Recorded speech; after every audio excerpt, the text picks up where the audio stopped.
a Heroes Welcome podcast.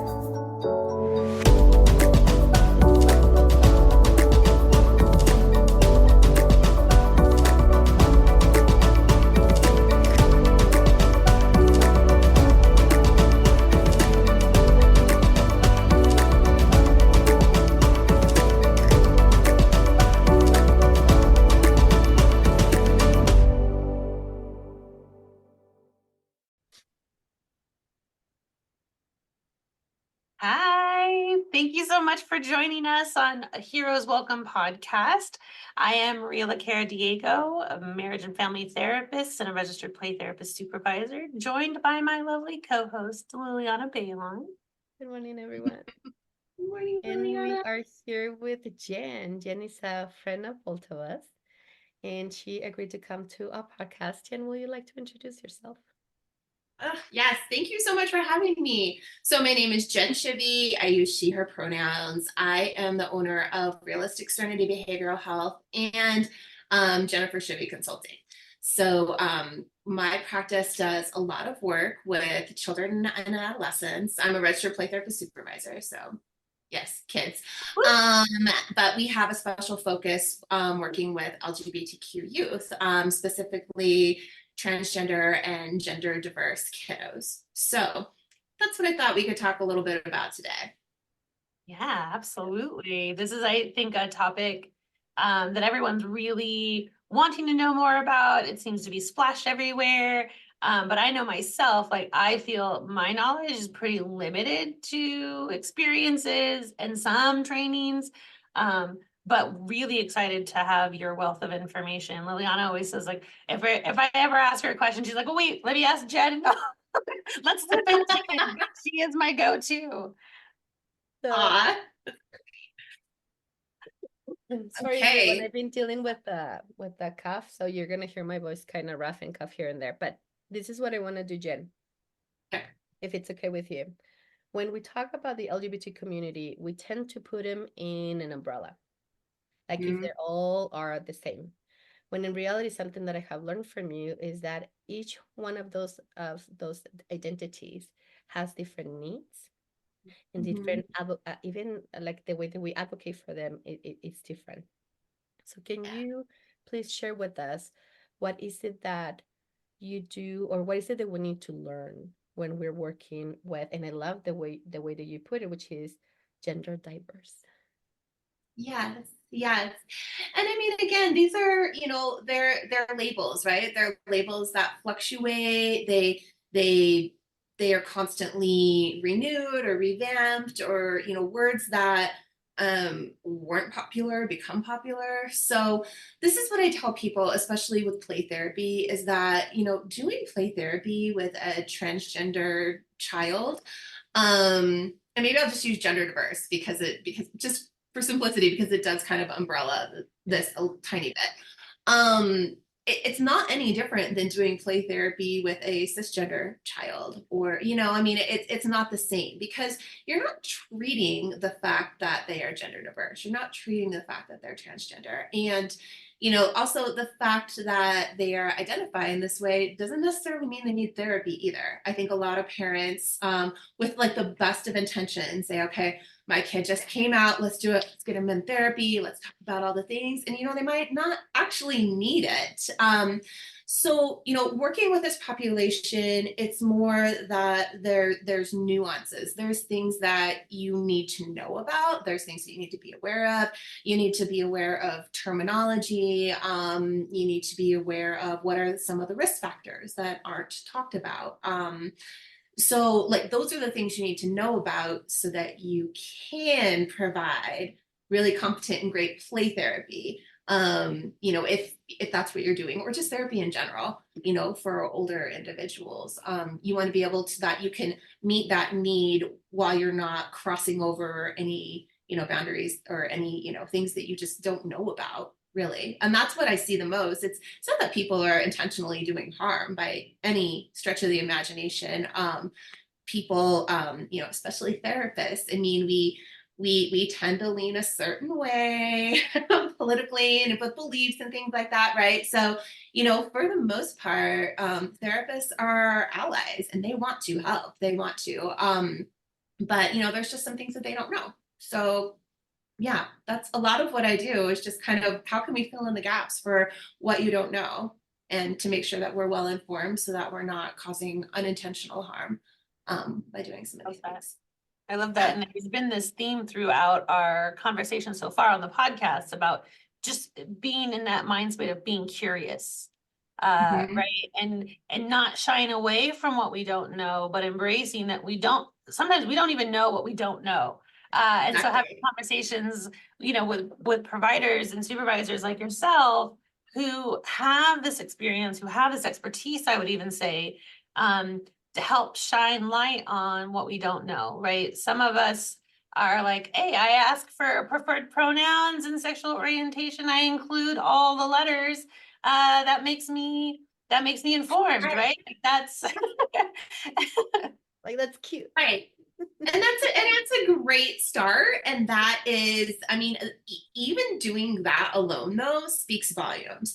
Because what you also want to do is you are creating a space where people feel comfortable and they feel like they can come in and be themselves. And so even just having that option on your intake form is huge, really. I mean, and not a lot of EHR systems support that. And that's one thing, every time we not sign up. We've used the same EHR system forever. We just constantly look because, it's like no EHR system is perfect, right? So we're like, maybe this will be better. But the first thing, I mean, one of the first things we ask is, do you have can people change their pronouns?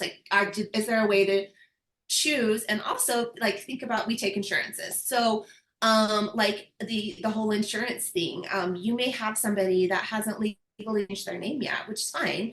But we have to delicately broach that subject of when you're here, we will use whatever name you're identifying with. And if that name changes, that's also okay because, again, you don't know what you don't know. And you don't know everything about yourself, out of the gate either. But, for insurance purposes, we're going to have to use your dead name on this claim form. And let's talk about that. Let's talk about what that's going to bring up when you see this name pop up, knowing that this is supposed to be a safe place. We are supposed to, but you get claims that kind of connect our practice to this name that you don't want to be using anymore, or a gender marker that you don't want to be using anymore. So, there's some of those things that we just have to know about and be able to talk about, because yes, if I submit an insurance claim and I decide I want my name to be, Amber, it's not going to go through. It's going to get denied. I have to use the name that matches with everything. Right. So, and that's tricky. It doesn't seem like a big deal.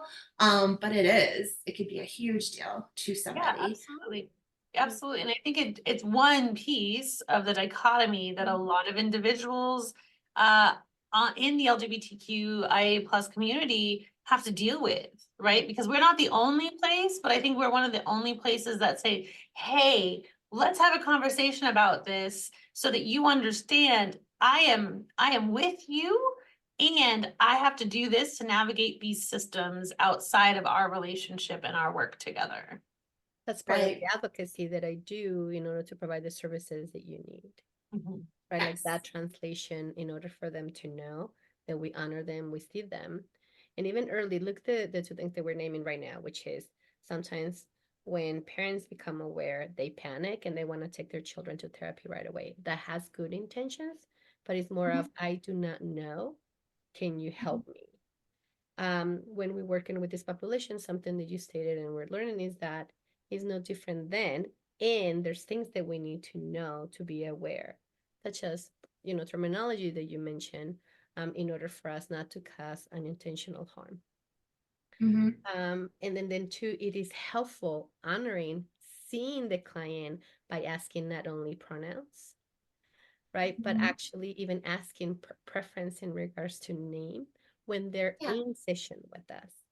That is such a way of being seen and creating a space where I said, I got you. Yeah. And this is something else to consider also when I mentioned risk factors.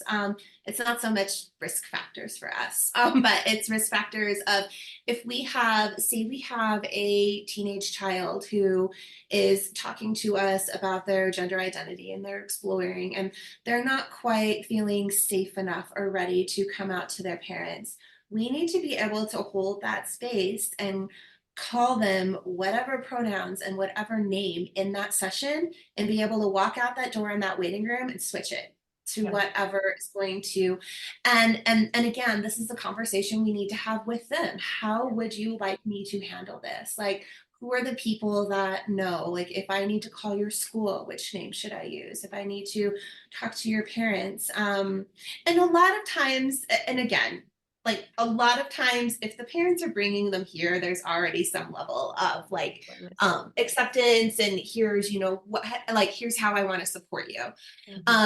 But not always. We can't make that assumption, right? So we need to be considering, is it safe for me to identify you as you want to be identified when you walk out this door? If we have parents who are divorced, is it different for those parents? Do we need to have a conversation about, yes, one parent absolutely supports you and one parent, this might not be safe for you to show up as are at their house. Maybe we need to talk about, can we have a game plan of, could you compromise and wear just gender neutral clothing? Or, and these are all like awful, like hard, like you don't want to have any child having to navigate this. And this is why we're here, so we can help them navigate it. But, the other thing I always tell my supervisees is that, yes, ideally we would like to work within the family system and make those changes and change the things we need to in the family system.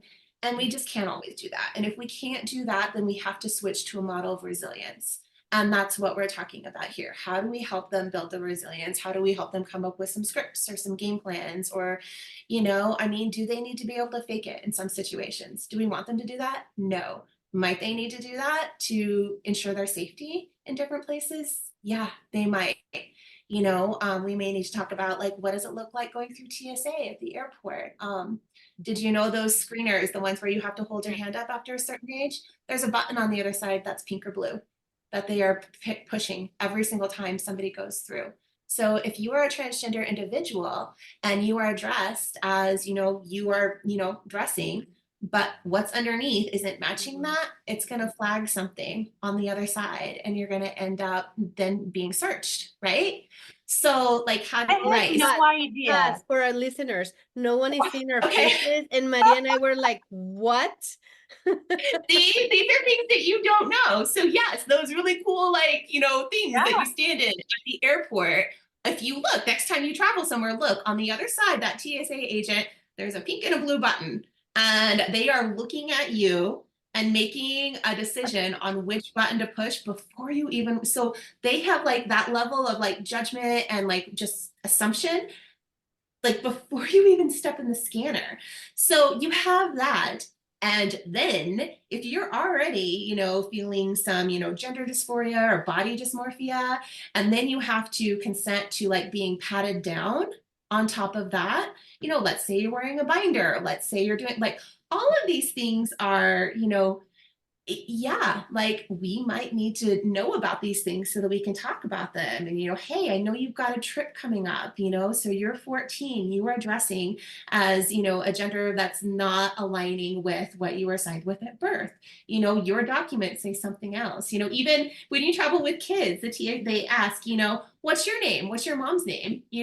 My kid knows her name and she still looks at me like a deer in headlights. I'm like, don't do it. It looks like I'm kidnapping you. Don't do this.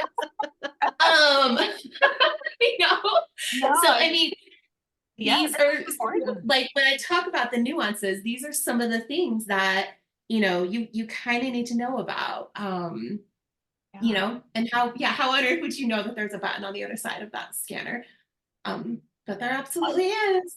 And I love the discussion about the dichotomy and the switching that, and this is, I think, is more common in that population, right? They're faced with this situation much more often than cisgender identifying individuals. And I want to just make a note that we are recording just days after next Benedict's death. And so this may not post for a little while, but I do want to just kind of acknowledge that this issue is in our face day and day and day. And this is their life every day. This is what they're having to live through every day. And that safety is always at the forefront of these conversations while holding space for their true selves to be in a healing space with you. So as therapists, right, what is the education that we need to get? Because just working or being an ally is just not enough. When my child came out, as a mom, I started asking myself, how is it that my child not only is assessing for safety, can I trust you? Can I be authentic? Can I share with you? Do I need to hide this part of me? Everything that you're mentioning. But then also as he's growing and we're traveling, he's like, I cannot go to that place. I cannot go to that state. The level of awareness that he has, and he identifies as he, it's surreal. His nervous system is often having to search. So when I talk to you, Jen, and you're telling me about this population, I keep thinking they need lots of moments of co-regulation with you. So they don't have to be assessing for threats all the time. And if the therapist, even when we have good intentions, are not taking trainings to be up to date to terminology that God knows it changes too often. I keep going and I keep downloading, I keep reading, and it has to. But if you're not doing your due diligence in regards to this because you are accepting clients, what is the harm that you can cause when you don't have awareness of all these things that we're mentioning? Exactly. And it feels like a lot to keep up with. And on the other hand, it's not. If you're just listening, if you're working with this population and you're listening more than you're questioning, because I'm not transgender. I'm a cisgender individual. I don't live inside that body. I don't exactly know how that feels. Yes, I've worked with a lot of kids. Yes, I have my own, experience with a child in the LGBTQ community, but I don't know all of the things. And so, and I also, try to be really transparent and also help my supervisees do that too, is that don't pretend like you know what you don't know. Like you'll never, it doesn't mean that you can't be effective. It doesn't mean that you can't be an ally. It doesn't mean all of that stuff, but there are some things that you might just never be able to totally relate to. And so that shared something experience, else, you may not have the shared experience of, but you can still have cultural humility to keep learning, to be curious.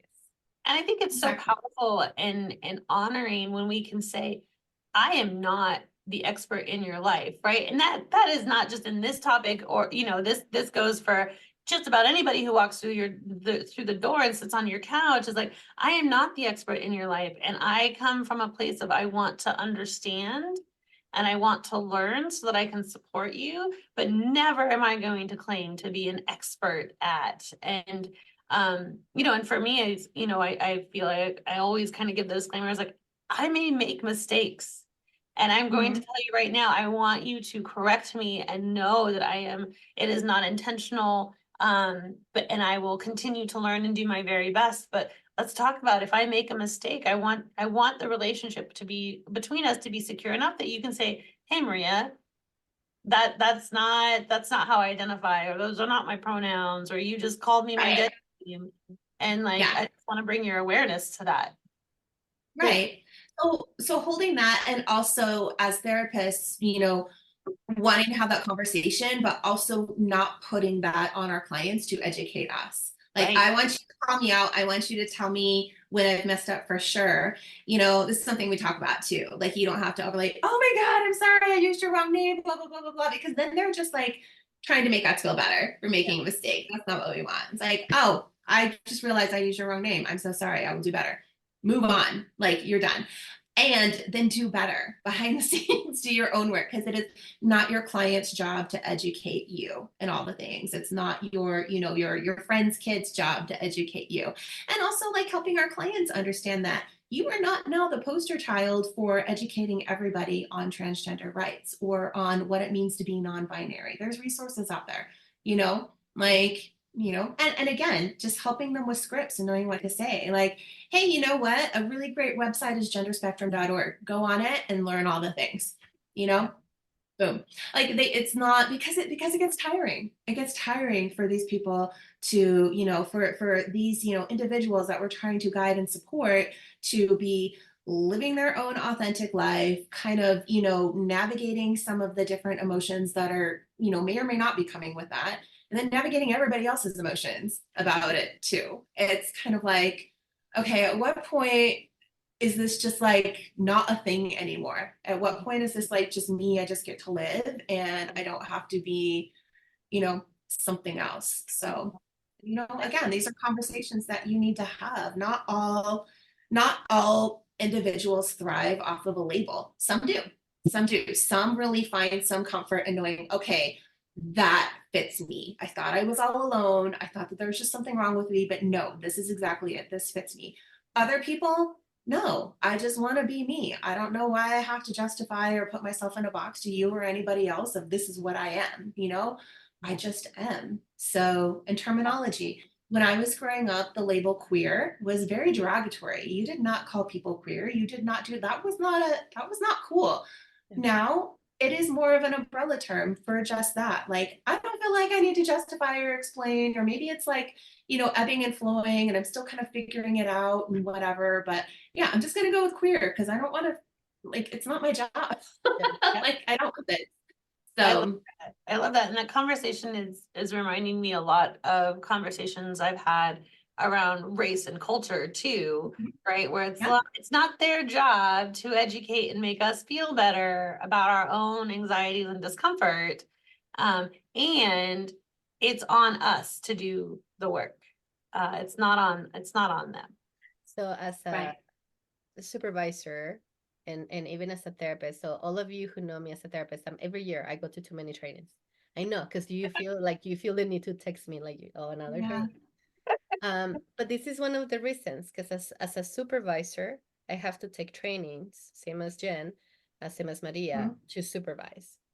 As a therapist, because I'm working with these populations, what are the trainings that I need for the population that I'm working with, or the population that, so on and so forth. So this is one of those trainings that when Jen offers it, it's like, okay, let's go take it.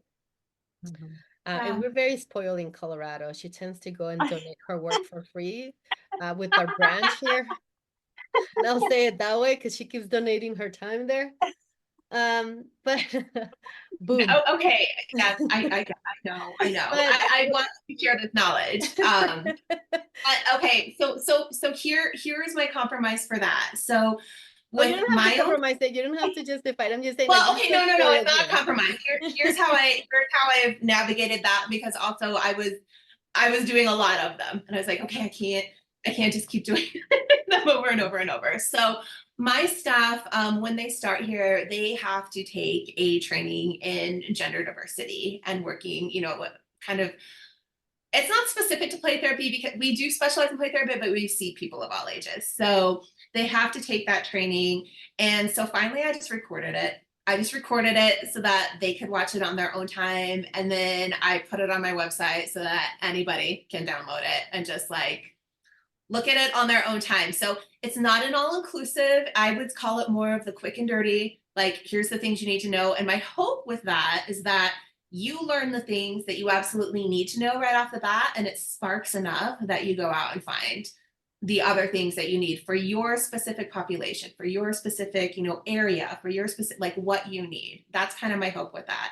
So I can't teach everything for all our listeners. Let me pause here. Just for all our listeners, what Jen is saying, which we're gonna include her website, she's giving you a freebie. We're gonna include her website so that you can go take it. And then the reason why I was naming that is because the three of us, we go to lots of trainings. As supervisors, we're modeling. And our hope is for all of you who are listening, understand that, yes, it's a lot of time. Yes, we understand the financial barriers. We're in it too. But look at what we're learning with Jen right now. So we need to attend these trainings to know when we're working with population, even when you think like, I will never work with, boom, they land in your Dock it. Well, That's how the yeah. universe works. Yeah. Yeah, absolutely. I mean, I know Jen, your center is known for that, and people are seek your services out because they identify, or a child is recently identified. And we are all seeing this population, whether You all are. Yes. whether we know it or not, right? Maybe Mhm. there's a level of security and safety that has to be developed before they feel like they can be their authentic selves in our sessions. But it would be a Mhm. rarity to find someone who is not coming in contact with this population and can do better, right? We can all do better. Yeah. Yeah. Yeah. And I mean, we're only really even talking about transgender and gender diverse kids. That's like, like LGBTQIA plus has a lot of letters there for a reason. There's a whole spectrum. So I mean, thinking about how can you be supportive to same-sex parents? How can you be supportive to, kids who like they're just gay? They're just like, it's like, all right, cool, I got you. But Yeah, well, and in our states too, we, being, in New Mexico, we have lots of reservations. And so Mhm. being culturally aware, Yes. that two spirits isn't even on the alphabet mafia's list, but it is very much, they are part of that community too. Yeah. Yeah. Yes. Yes. Mm-hmm. So the Mm-hmm. other part that Jen does not talk about, I get the pleasure of doing presentations with her on ethics. And every time that we go and review our ethics, she's like, oh, I have this form for this. Oh, I was like, so Reading the tools. Which I Jen find is like, amazing because you were the form queen, by the way. But so go every ahead. when I'm talking to her and we're talking about working with minors and we're talking about working with this population, she's the one who's making me aware of like, well, have you thought about this form because of all this risk? Have you thought about this form because it's possible liabilities? And I'm not naming the name of the forms because she worked really hard to create those forms. She hired a lawyer to go over those forms. I keep asking her to sell those forms because I want them. Um, and, and hopefully I'm hoping that one day she can come back and talk more about those legal forms that because of her expertise, because of working with this population so much, she has become so aware of what is needed here. So I love that you work with the families. I love that you work with the kiddos. I love that you offer groups so that you don't feel alone. So there's a lot of things that you get to normalize. And I love that you're always working with your staff in order to share your knowledge so that it's not just with you, right? We see this a lot in our field. We don't know why some people become, or we elevate them to be experts, and then they want to hold that information as if they Yeah. share it like there's no space for others. You on the other hand, you're like, let me give you this gift. Let's see what you do with it. How do you Yeah. take it? How do you mold it? How do you go beyond this? um so I love that about you. um Anything else that you want to and then Yeah, I want to highlight it because you're so modest and like you don't talk about those things. Again, I have privileges because I work with you often, but not everyone does. yeah. And Yeah. you're a support, not just to your clientele and their families, you're a support to other clinicians trying to navigate and understand and do better. And that's not always found in our field. So it's really, really, I mean, the fact that you have a free intro, recording for people that they can just go and look at and watch and learn. It's a rarity in our field. So it should be highlighted. I mean, I don't want, I know we can't see all the kids and we don't need to see all the kids. And yeah, I just want these, everybody to be able to go to a therapist and like be okay because I hear stuff and it's like and again it's never anything that anybody meant to do. It's just such little nuanced things. Like you don't ask a kid what gender they want to be when they grow up, for example, right? Because then it's like, well, like, well, when you're an adult, would you want to be a boy or a girl? It's like, well, Oh, I have to wait till I'm an adult then. Okay. Like we know statistically what happens to kids who like they can't transition and they can't get the support they need and they can't get the I won't even go into the medical side of it. Like, there's just so much there. So yeah, yeah. So give us one next step. Let's say we have an EHR or intake paperwork allows for preferred pronouns, preferred name. We might even have some materials in our office or on our website that displays that we are an ally. What would be one more next step? In trainings, she also mentioned we have to continue. It should not be in our clients, but what will be the Yeah. next step after that? Yeah, yeah. I would say, if you're gonna talk the talk, you have to walk it. Like you have to, make yourself open and aware. Start practicing introducing yourself with your pronouns. Put it on your email. Little things like that are just little tiny nuggets that say to somebody else, I'm safe. Like you can be safe with me here. So So for yeah, all just our think about listeners, how are you showing up? yeah. What are things that you're supporting that maybe you didn't know aren't very supportive of the community or things like that. So for our listeners who cannot see, because this is a podcast, is want you to know that all of us have our pronouns next to our names. Yes. Oh, look at that. We do. I didn't even look. Yes. Yep, we do. It's a little thing. Think about though, if you are going into, even as an adult, if you are transitioning as an adult or you have transitioned and you're going into one of those Zoom meetings with 50 people in it, like what could that little thing mean just to see a couple people have their pronouns? Right? Yeah. Like, we say that they're little things, but they are beacons of light to those that need to see them. exactly. It takes 2 seconds to log into your Zoom account, and there's even like a whole space for it. You just have to fill it out. Like it takes a couple, minutes to figure out how to modify your email signature. It's not. These are things that are little to us and are like really small changes we can make, but could speak volumes. Like our website has everybody's pronouns on it.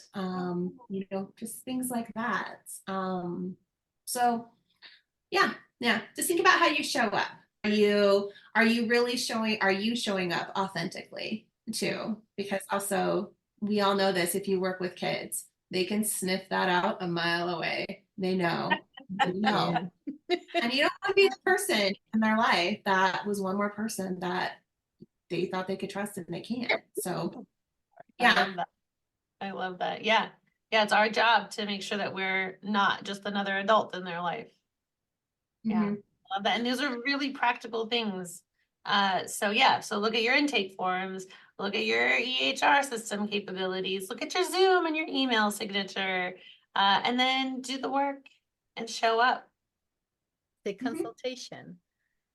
Yeah. Again, Jen, thank you. Thank you for being here. I'm hoping that you can come back and talk more about what the supervision would look like.